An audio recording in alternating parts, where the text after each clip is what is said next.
Martin Rowe with EEWorld.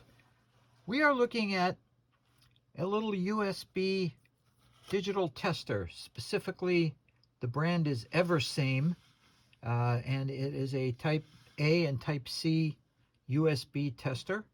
As you can see, it's got input-output for Type A and for Type C. What I'm doing is I'm using a Type A for the input, and that's connected to a 10,000 milliwatt hour power bank.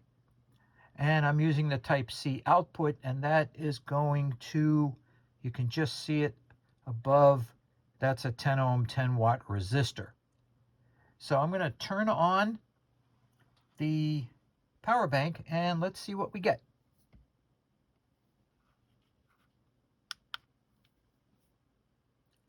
Welcome. Oh, look what we've got. It's showing us 5 volts at about half an amp, which is what I would expect. We've got some other information that's available here. Let's see if we can blow that up a little bit. There we go. And 2.5 watts, about what I expect. It also gives you watt hours. It's also giving us the time that I started using it. Oh, what was that about? It just went out. Now it's back. Not so sure what that's about. It's also got an arrow that's showing the direction of the current flow going out to the Type C. Gives us the resistance calculated. It says 308 milliamp hours. And there's one button on here. So let's see what that button does. And that changes the display. So now what I'm seeing is the V plus and V minus 5 volts. It's also giving me the voltage on the data lines. It's giving us the current again, and you can see the 2 arrows pointing in the direction towards the Type C. Again, about 2.5 watts, and pretty much the same information, just displayed differently. Let's try it again. Okay, looks like we've got some similar information here, except it's in Chinese. There we go. Now we've got the same, again, it's the same thing, except now it's back in English, but we're not seeing the power lines and the data lines. Well, let's keep going. Let's see what else it does. Oh, that gives you a little bit bigger display. Again, volts, amps, watts, milliamp hours, and watt hours. It's good because it's a bigger display because the text on this is really quite small. It looks nice on here because I've got it blown up about 3x on my phone that's taking this video. Let's go to the next one. Ooh, look at that. We've got kind of a chart recorder. Voltage and current. Oh, there we go. Now it's kind of settled out. And you can see we've got voltage and current. Both are pretty constant because I'm using a constant load. A little bit of voltage glitch there. And we will try this with a variable load later. But for now, let's just get through the menus so you can see what else this does. Voltage ripple. Says that it's about, there we go, about 14 millivolts. That would be worth looking at with an oscilloscope, where we've got a nice big display and we'll be able to see what's going on. Let's see what else we have. System settings, long press to enter. Let's see what happens if we do that. There we go.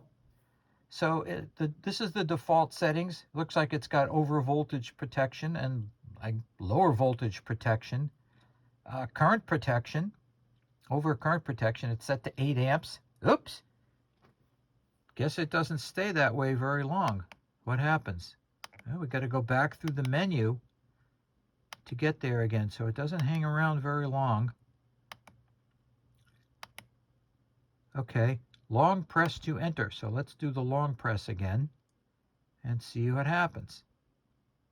And nothing's happening. I found that you do have to sometimes play with this a little bit to get it to work. Display off. Uh-oh. Oh, we turned the display off. It looks like it's not running, but it actually is. I guess it's a way to let you turn off the display, saves a little power. Let's turn it back on. Let's go through. Got to go step through the menus to get to that system settings. There we are. Long press to enter. Let's see if it works this time. I have gotten it to work. Not quite sure why. Let's try it again. There we go. I just released the button and let it go. So now you can see that the overvoltage protection is highlighted. There's the low voltage. There's your overcurrent. Screen rotation. Let's see what happens if we push the button. No, nothing. It just took us to more menus. Default settings, clear the data. Standby style, original. Let's keep going. What else do we get? Capacity ratio, 0.65. Exit. What happens if I hold the button? That took us out of the menus. Let's go back through it again. There we go. So let's step through. Okay, screen resolution. Now what happens if I hold the button? Oh, it flipped it over. That's actually very useful. Because I'm using the power bank, I can orient this and, to match, to go with the camera. But if I were using a charger, well, then I might not have that flexibility. So being able to reverse the screen is very useful. But now I have to work it upside down. And I want to get it back to where I was. Let's see. Press to enter. Okay. Screen rotation. Hold the button. There we go. Okay, we're back. And you can exit or you can just leave it and it'll eventually exit by itself. But we'll go through the menu again and get to exit. There we go. So that's the tour. Okay, so this time we've put a variable load on it. You can see the digits flashing. Turn it on again. Hit the button. And it shows, it's hard to read, but it's actually showing 1 amp. It's very hard to read, but it is saying 1 amp. And as you can see, I'm getting 1 amp on the little tester. So let's see what happens. Let's go to that graph again, our supply. So there we go. So now let's zoom in a little bit. Okay, so I'm using this with a different power bank. Maybe we won't have those reset problems. So we are at about 0.9 amps. Let's turn it on. There we go. You can see the current came up and it's reading 1 amp, but the display on the load is showing 0.9. So we've got a little discrepancy in here. Not sure which one is the problem.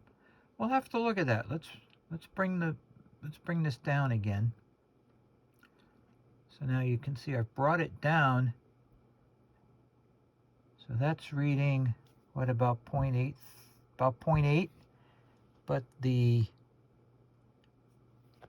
load is reading 0.72. All right, let's crank it up. Maybe we'll crank it up to 2 amps, see what happens. Let's do that. There we go. Let's bring it on up. Gonna take a while.